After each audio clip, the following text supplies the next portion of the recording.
Tunisian boat capsizes, killing dozens of migrants. A new study links antidepressants to weight gain. And could bees provide the blueprint for the next generation of drones? Africa 54 starts right now. Good evening and welcome. I'm Vincent McCory. This is Africa 54. For some people, retirement is a chance to slow down in life and engage in less laborious tasks. For others, it's an opportunity to do the things they have always dreamed of. That's what a budding 56-year-old farmer in South Africa's Alexandra Township is doing. She's growing organic vegetables and herbs and realizing her dreams of becoming a successful, full-fledged farmer. This story was produced by our affiliate Channels Television in Nigeria. This is Alexandra Township, one of South Africa's poorest informal settlements. It is home to thousands of people crowded into a mix of formal and informal structures. Unemployment is high, with few job opportunities for the dwellers who are mostly landless. Hidden in plain sight is an old dump site which has become a haven for 56-year-old Violet Mabaso, a budding farmer. And like most people that live in Alexandra, she has never owned a land. But with this, a viable source of livelihood is no longer one of her worries. Her farming adventure began 4 years ago when she teamed up with 5 other women to form a cooperative to grow vegetables. They were then allocated this space. I love the herb too much. I didn't know about the herbs, but just because I'm an entrepreneur, when I come in this garden, my vision was just very clear. The issue was I have to come into the garden and be different from the other cooperatives and plant herbs. The cooperative, like other similar ones, helps people in urban areas get involved in small-scale farming. Mabaso hopes to someday own a land and expand her business. The place is no longer okay now. It's just too small, too much small. We have the customers who want our product as we are growing the organic herbs and vegetables, and we can't deliver. Mabaso grows up to 40 different herbs. She's also passionate about teaching young people how to grow fresh organic produce. One of her students, a graduate of law, is interested in starting a similar initiative back home. The spacing. This is not a bigger family. She's going to plant at the backyard of her mother. Studying my law degree, which I finished last year, so and I'm just taking a bit of a gap year this year. So I just decided, let me just utilize this time that I have and learn how to farm, so that I can go implement it at home and hopefully start a farm as well.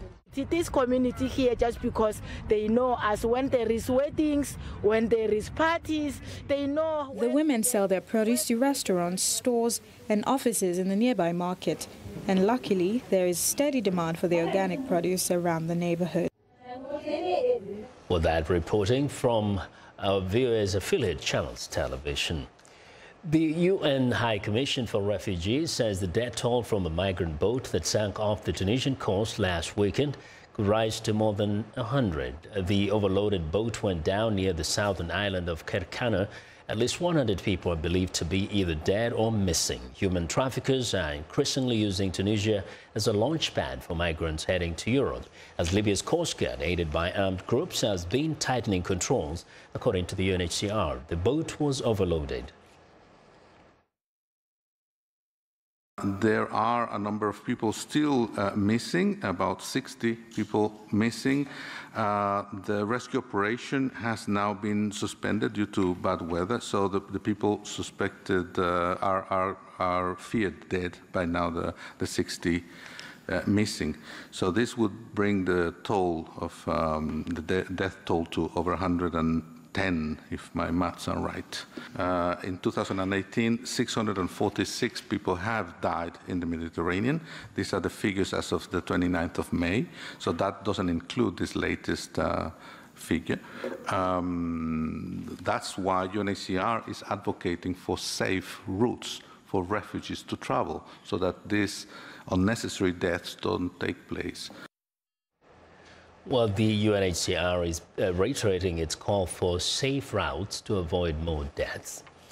West Africa now, the Muslim holy month of Ramadan has been marred by tragedy in Niger's southeastern city of Diffa, On Tuesday, 3 suicide bombers killed 10 people who had gathered at a mosque after breaking the fast. The attacks follow several months of relative calm in the region. Security forces have cordoned off the sites and are carrying out search operations throughout the city. The area around Difa, which borders Chad, Nigeria and Cameroon, is a stronghold for 2 factions of the militant group Boko Haram. They have been fighting to establish an Islamic State in the region. One of the factions has pledged allegiance to Syrian-based Islamic State. Mozambican police are hunting for 6 people in connection with a deadly attack on a village in Cabo Delgado province. The attackers are believed to be linked to the militant group Al-Shabaab.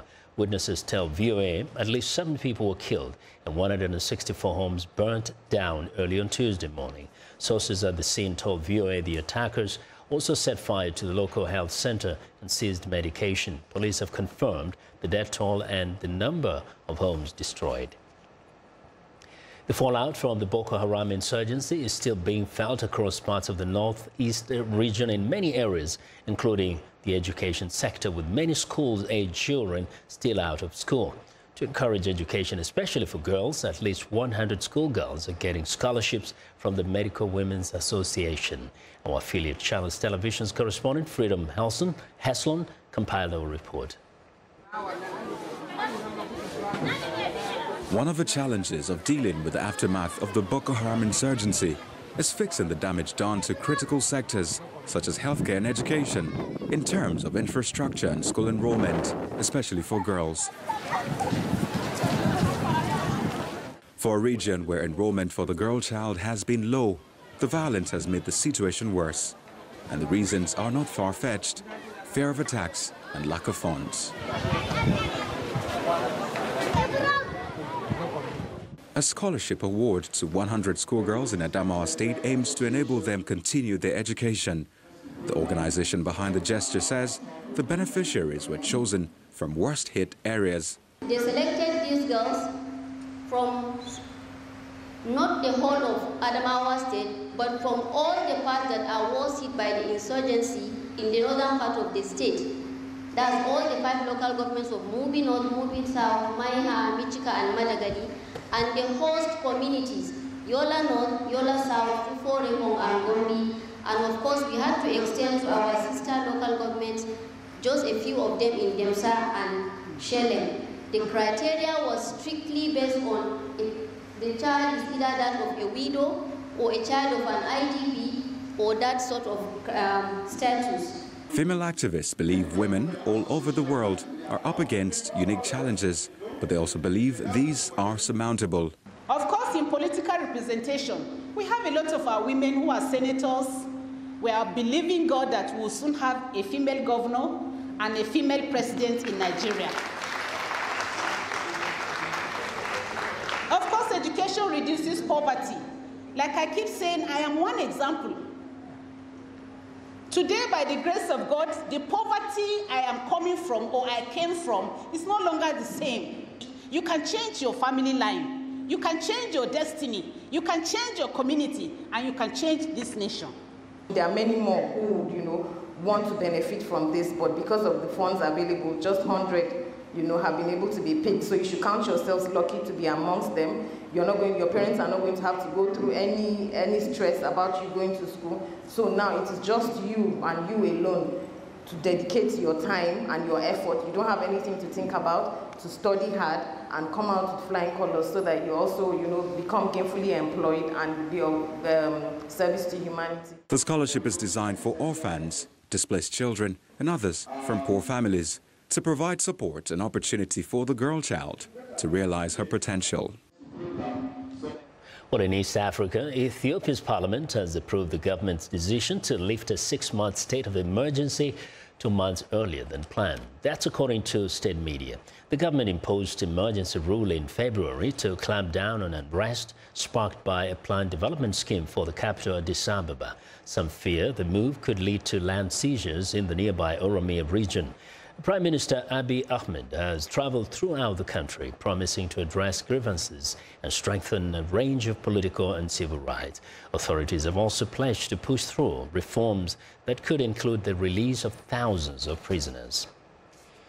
Now, we have all seen the stories of criminals who turn their lives around, but this next one comes with a new twist for the 21st century. Two arch-enemies, one a former Muslim extremist and the other a former New York City intelligence officer, are joining forces to stop the radicalization of young Muslims. VOA's Caroline Prasuti explains. To conquer your land, conquer your resources, kill your brothers, maim your sisters. This was Jesse Morton in 2009. The American, also known as Yunus Abdullah Mohammed, who promoted al-Qaeda in the U.S. This revival, Ya Muslimin, requires that you rise up. And rise up they did. 15 attacks and near attacks were inspired or influenced by his group, Revolution Muslim. Mitchell Cyber, the former director of the New York City Police Intelligence Unit, trailed Morton for 5 years before sending him to prison. Jesse was a marked man for us. Yunus Abdullah Muhammad, he was the boogeyman.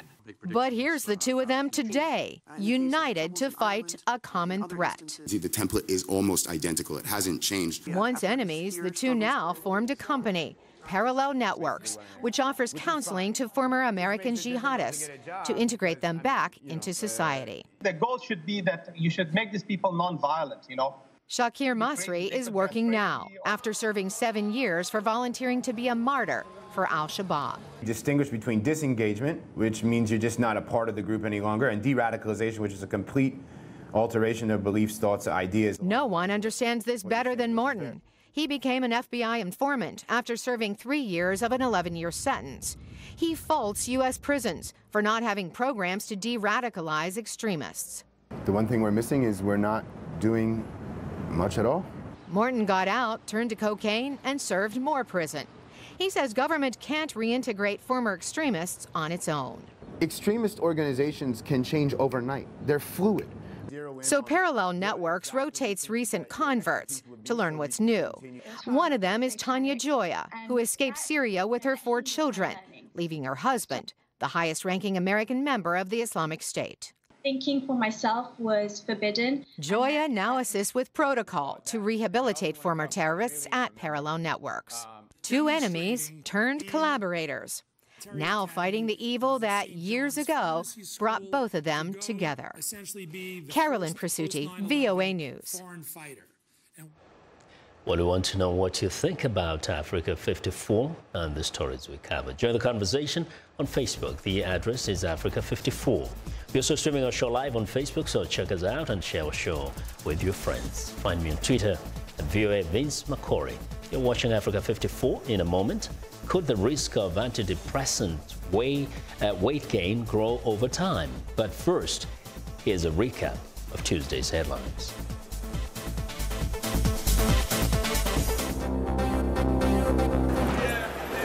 A boat carrying migrants sinks off the coast of Tunisia, killing over 100 people, making the event the largest death toll in a single migration attempt this year. The president of Madagascar names Christian Tse, a worker for the UN, the country's new prime minister, hours after the former PM resigns in order to end a political crisis. In the Democratic Republic of Congo, Virunga National Park is shut down until 2019 after the recent kidnappings and murders of tourists and park rangers by a local militia. Finally, in Kenya, Somalian refugees are receiving income by recycling waste in Dadaab, a place where aid workers estimate hundreds of thousands of tons of waste is generated annually.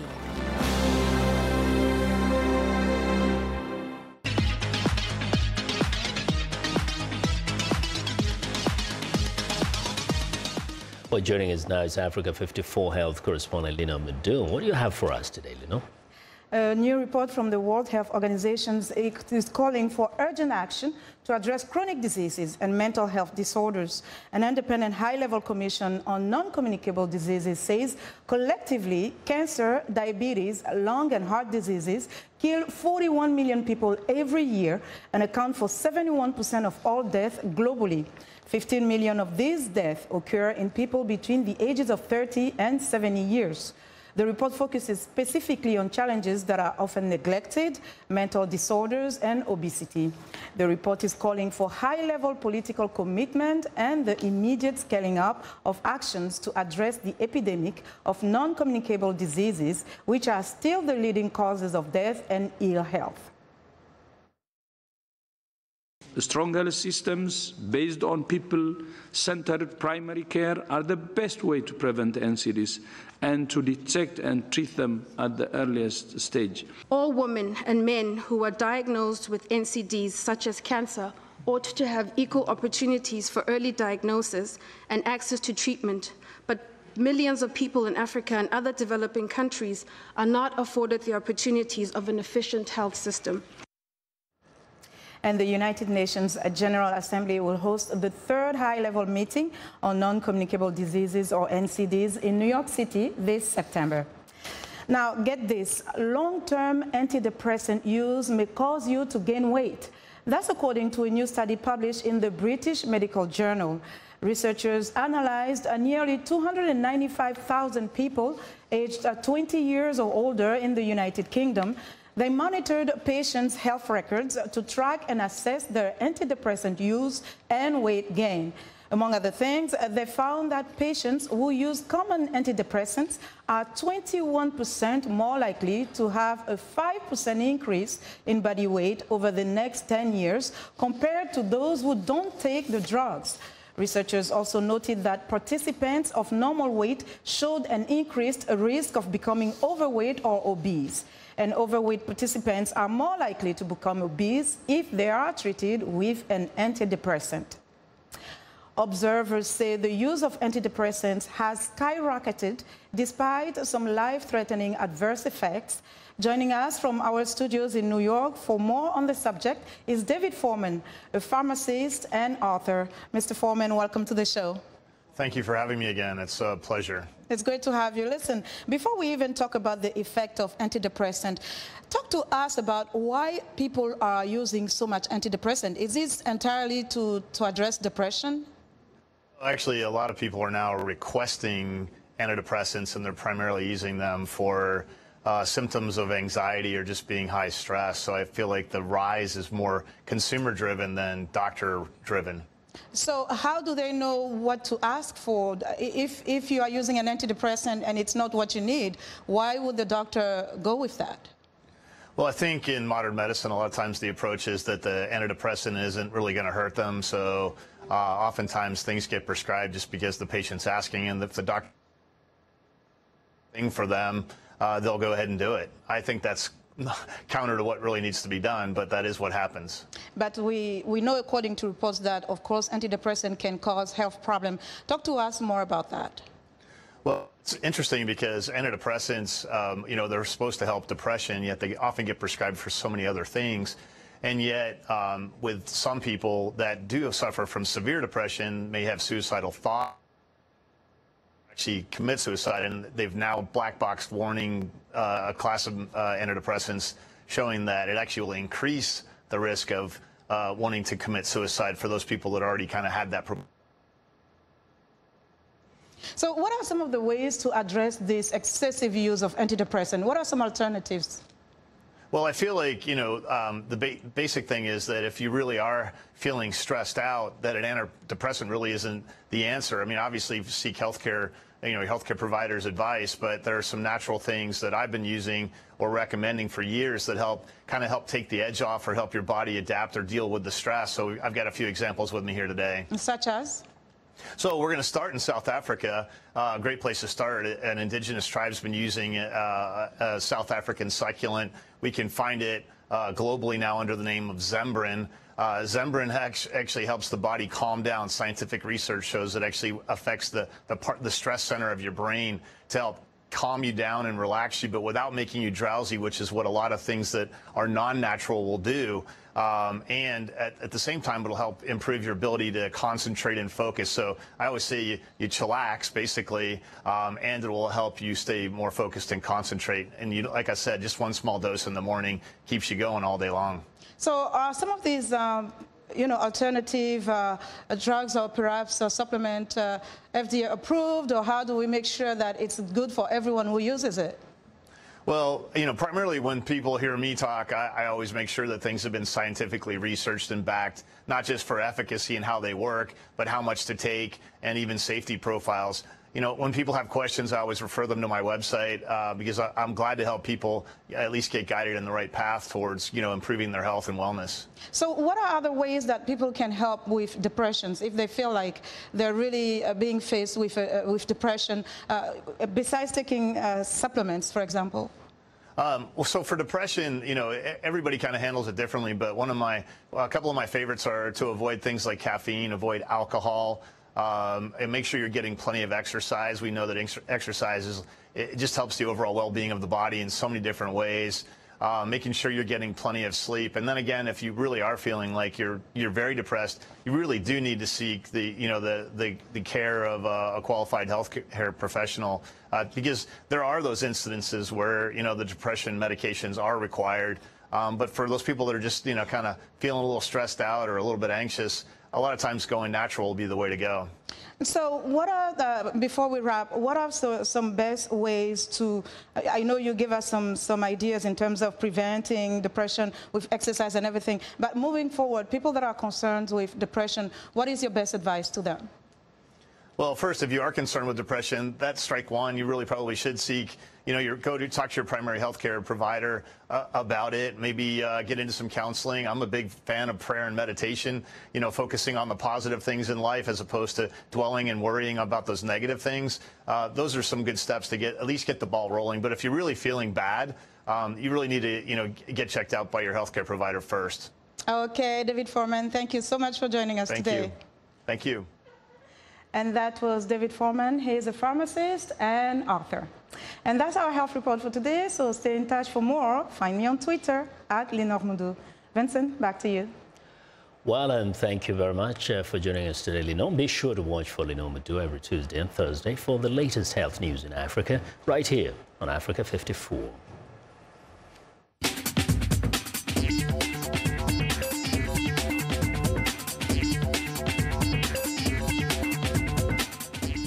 Welcome back to Africa 54, and here's what's trending. An ambitious plan to replace the brain factions of honeybees and ants in drone technologies under development at the University of Sussex. A biorobotics professor and a Philippides team plans to design an autonomous flying robot with the navigational and learning abilities of the two highly intelligent forms of insects. Incorporating bees' neural capabilities in a drone would potentially offer great improvements on typical drone control engineering solutions. Most of other researchers interested in implementing intelligent behaviors on drones are more focused on deep learning. This new smart drone could be flying within a year. And in other drone news, a batch of meal delivery drones have taken to the air in Shanghai. The drone delivery service is now only available with a range of 58 square kilometers. Apart from improving the delivery efficiency, the drones can also save the labor cost against the booming demand for meal delivery service. The delivery drones are designed to fly at a height of about 70 meters, with each carrying no more than 5 kilometers. All the drones are equipped with sensors for the drone controllers to carry out real-time monitoring and to intervene in an emergency. And finally, in a digital age overloaded with smartphones, social media, and the web, one Californian man is encouraging face-to-face interaction by trekking with strangers. For $30 an hour, Chuck McCarthy can walk you around his Los Angeles neighborhood. The People Walker, a service offering exercise and conversation, started as a one-man operation just 2 years ago, has expanded due to demand. Now with about 35 walkers, their biggest selling point is companionship. Research studies show that social disconnection has been linked to depression and various diseases. According to experts, smartphone and social media provide artificial replacements for real human relationships. And that's what's trending today. Now, Tuesday, June the 5th, is World Environment Day. This year's theme is Beat Plastic Pollution, which invites people to consider how they can make changes in their everyday lives to curb plastic pollution. In Kenya, Somali refugees have become plastic waste warriors in one of the world's biggest camps. Somali refugee Ado Sheikh Aden was mocked when he started gathering empty plastic water bottles, broken buckets and old jerrycans around one of the world's largest refugee camps. Having fled war in Somalia, Aden is part of a small band of refugees who have taken up the fight against the plastic waste generated in Dadaab and also earns an income from it. Dadaab's waste recycling project, set up by the Kenya Red Cross Society just over a year ago, has only 8 refugee staff. But initial results are promising and the plan is to grow, aid workers say. In a cement and iron building equipped with a plastic shredder and compressor, the refugees have recycled about 6 tons of plastic waste so far, generating some $1,580 in revenue. Nelly Saiti, Kenya Red Cross Society project officer, said plastic recycling has a huge potential as a sustainable business for refugees and could be a model for other large camps such as Bidibidi in Uganda, Kakuma in Kenya, and Nyarugusu in Tanzania. Dadaab is one of the biggest refugee camp in the world, and for that reason, the population is also quite big. It generates quite an amount of waste material, and it was also found out that 80% of the waste that is now generated in the refugee camp is from plastic waste. Situated 475 kilometers east of Kenya's capital, Nairobi, Dadaab is home to more than 200,000 refugees, largely from Somalia, who depend on aid, much of it packed in plastic.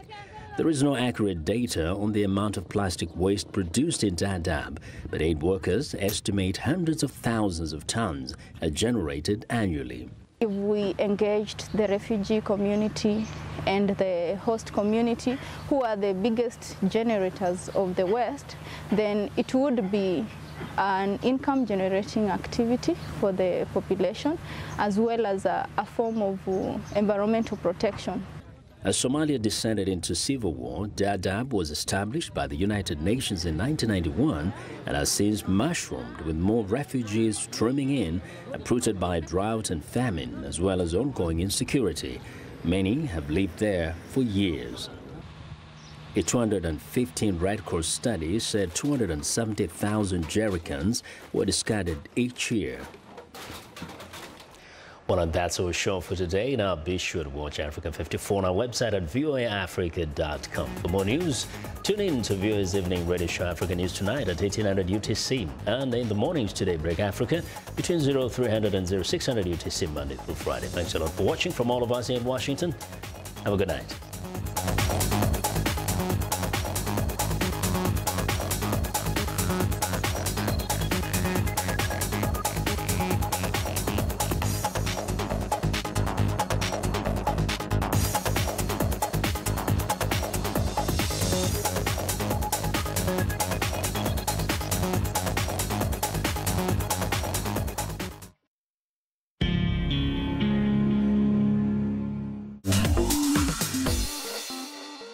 Welcome to English in a Minute.